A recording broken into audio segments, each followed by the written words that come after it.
Kasus pembunuhan Vina dan Eki di Cirebon makin berbuntut panjang sampai hari ini, Sabtu 15 Juni 2024. Ex-Wakapolri Komjen Polisi Purnawirawan Ugroseno mengungkap sejumlah kesalahan fatal ayah almarhum Eki, yakni Ibtu Rudiana dalam mengusut kematian anaknya dan kekasihnya Vina pada 2016 silam. Pihaknya mengatakan dengan pengalaman puluhan tahun menangani berbagai kasus, melihat modal Ibtu Rudiana memburu pembunuh anaknya dinilai tak cukup. Ia menilai Rudiana hanya bermodalkan keterangan saksi sepihak. Kemudian, 8 orang menjadi terpidana dan kini ramai-ramai digugat dengan berbagai alibi. Seharusnya, Ugroseno mengatakan Ibtu Rudiana harusnya menggali lebih dalam, mencari bukti lebih kuat untuk mengonfirmasi kesaksian AF. Pernyataan ini disebutnya hanya merujuk berdasarkan keterangan saksi AF saja, di mana Ibtu Rudiana percaya bahwa anaknya diserang hingga dibunuh sekelompok pemuda yang kerap nongkrong di SMP Negeri 11 Kota Cirebon. Padahal menurutnya, korban adalah anak Ibtu Rudiana sendiri, sehingga seharusnya hal itu menjadi dorongan bagi ayah Eki untuk melacak lebih jauh dan komprehensif. Sementara itu, saudara, ia juga menyoroti terkait motif pelaku melakukan tindakan sadis kepada Vina dan Eki. Menurutnya, Ibtu Rudiana juga bisa menganalisis lebih dulu pada awal penyidikan tersebut. Meski demikian, Ugroseno menilai untuk melakukan hal itu perlu pengalaman yang luar biasa dari seorang anggota polisi. Sebelumnya diketahui, selain penangkapan para pelaku yang tidak sesuai prosedur, Ibtu Rudiana juga disorot lantaran diduga membuat skenario pembunuhan Vina dan Eki. Sejumlah saksi seperti Liga Akbar, kemudian Teguh dan Pram mengaku dipaksa menandatangani BAP yang sudah disusun oleh penyidik. Ugroseno menilai Ibtu Rudiana tidak punya kapasitas untuk membuat skenario terkait pembunuhan Vina dan Eki.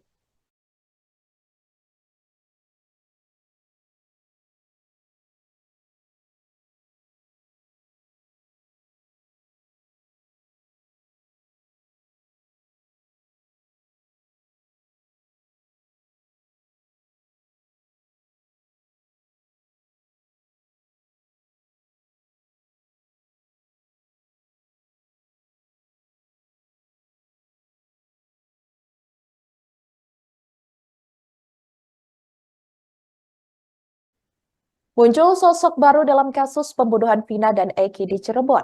Sosok tersebut bernama Nurul Iman yang disebut teman tersangka Peggy Setiawan alias Peron. Diketahui, Nurul Iman diperiksa di Polres Cirebon Kota pada hari ini Sabtu 15 Juni 2024 siang. Hal itu dikonfirmasi oleh salah satu anggota tim kuasa hukum Peggy Setiawan, yakni Eko Febriansyah. Ia menuturkan Nurul Iman diperiksa terkait akun Facebook milik Peggy. Di dalam Facebook tersebut ada komunikasi antara Nurul dan Peggy. Meski begitu, Eko menuturkan hubungan antara Nurul dan Peggy tidaklah dekat. Eko Febriansyah mengatakan Nurul Iman mengaku hanya dikenalkan oleh seseorang bernama Dede, sehingga Nurul Iman tidak mengenal Peggy secara langsung dan hanya bertemu beberapa kali dalam renggang waktu 2015 sampai 2016 lalu. Nurul juga diperiksa setelah pemeriksaan akun Facebook milik Peggy.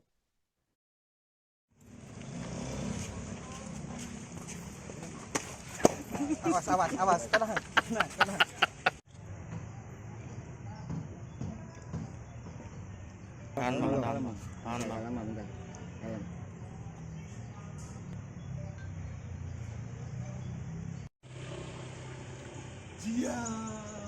Di tanggal berapa nyampenya? Kemarin malam Tunjukin tangan ini, tunjukin malam. Kemarin malam baru terima. Iya, kemarin malam. Angkat lagi. Oke, Cuma di tahan. ada kesalahan tulis kelamin. Oh iya, nggak apa-apa, biarin. Surat ini nyampenya kapan? Malam, Mbak. Kemarin. Kemarin malam. Tahan bang, tahan. Enggak, Tinggal di bawah. belum. Pengacara kondang Hotman Paris membandingkan kasus Vina dengan kasus kematian Brigadir J oleh Verdi Sambo CS. Menurutnya, kedua kasus ini sama-sama menimbulkan korban jiwa dan menyedot perhatian publik. Hotman mengatakan, Hanya saja ada perbedaan mendasar di antara keduanya, utamanya terkait mayat korban. Demikian disampaikan pengacara Konang Hotman Paris melalui unggahan video di akun Instagramnya @hotmanparisofficial pada Jumat 14 Juni 2024 lalu. Menurut kuasa hukum keluarga Vina itu, pada kasus Verdi Sambo, mayat korban masih ada saat penyidikan berjalan. Bahkan jenazah Nofriansyah Yosua Huta Barat atau Brigadir J saat itu diekshumasi demi kepentingan visum. Sementara pada kasus Vina, mayat Vina dan Eki sudah dimakamkan sejak 8 tahun silam. Sebab kasus pembunuhan sejoli itu memang terjadi pada Sabtu 27 Agustus 2016 lalu di Cirebon. Selain itu, kasus Sambo tidaklah berlarut-larut. Sesaat setelah kejadian, bahkan polisi langsung menyelidikinya dan proses hukum berjalan. Terbukti menembak mati ajudannya sendiri, Brigadir J. Sambo pun divonis penjara seumur hidup. Halo para monyong-monyong, halo monyong-monyong di luar. Kalau tidak ada perubahan drastis cara pengungkapan misteri kasus Vina, maka kasus ini hanya akan berakhir dengan diajukannya Peggy ke pengadilan. Soal bersalah atau tidak, itu putusan hakim. Tapi kasusnya akan menguap. Kasus lainnya akan menguap. Jadi inilah saatnya agar para monyong-monyong segera mendesak Jokowi, Komisi 3, Menko Polhukam, bentuk tim pencari fakta. Nggak ada jalur lain, ya, termasuk ke oknum pengacara yang tidak tahu malu ikut-ikutan. Dia bukan kuasa, bukan siapa-siapa, ikut-ikutan nggak tahu apa-apa. Ini beda dengan kasus Sambo. Kasus Sambo kan kasusnya ada, mayatnya ada.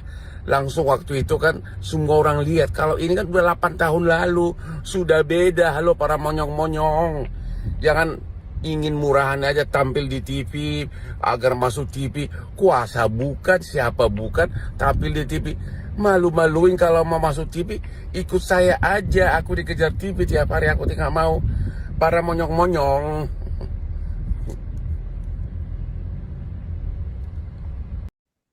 Demikianlah viral news kali ini. Jangan lupa download aplikasi Tribun X untuk informasi lebih lengkap hanya di www.tribunx.com. Jangan kemana-mana saudara, dan selamat menyaksikan program selanjutnya. Terima kasih dan sampai jumpa.